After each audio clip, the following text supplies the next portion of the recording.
Men Jumayev Shuhrat Navbahor mahallasining raisiman. 3 ta mahalla bir joyda joylashgan. Bizni qiynayotgan muammomiz Orzu Mahmudov ko'chasida 21A da turayotgan fuqaro o'z boshimchalik qilib, mana bu tepani olib kelib qo'ygan.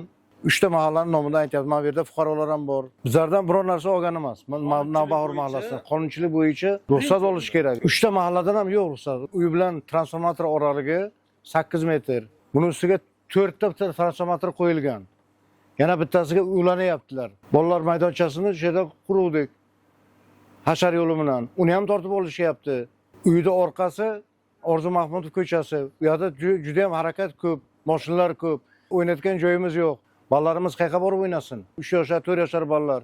Tadbirkorning alohida va doimiy elektr ta'minoti bo'lishiga harakat qilganini tushunamiz. Ammo nega hech qanday ruxsatsiz, qonunchilikda belgilangan talablarga rioya qilmasdan transformator o'rnatgan?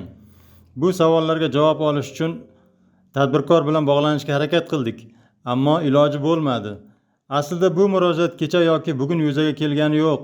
Bu bo'yicha anchadan beri mahallalar faollari, shu yerda yashovchi aholi bir necha marotaba tegishli mas'ullarga murojaat qilishgan. Vakolatli idoralardan xodimlar kelib o'rganishgan ham, lekin holat hamon o'shaligicha qolmoqda.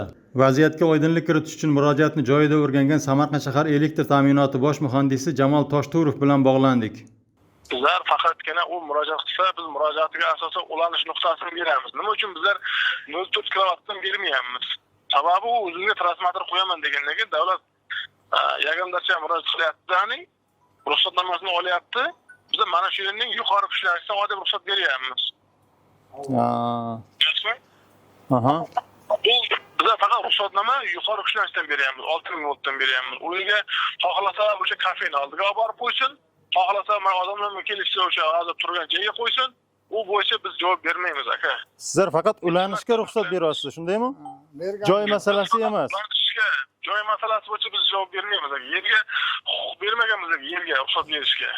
Asli qoidasi bo'yicha bu yerga o'rnatish uchun qanday bosqichlari bor hujjatlarda?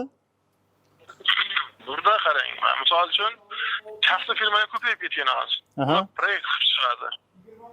Misol uchun bizlardan ulanish nuqtasini belgilab oladigan bo'lsa, ularda boratdagining mahalladan o'zidan proyekt qiladi-ku. Proyekt tugagan vaqti arxitekturaga olib borib, nimaga olib borib, chaglatavana qildirganlar. Ular ham misol uchun chaglatavana qilib qo'yib berayotgan vaqti kelib joyini ko'radi. Arxitektura. Kadastri ham bo'ladi-ku keyin buni.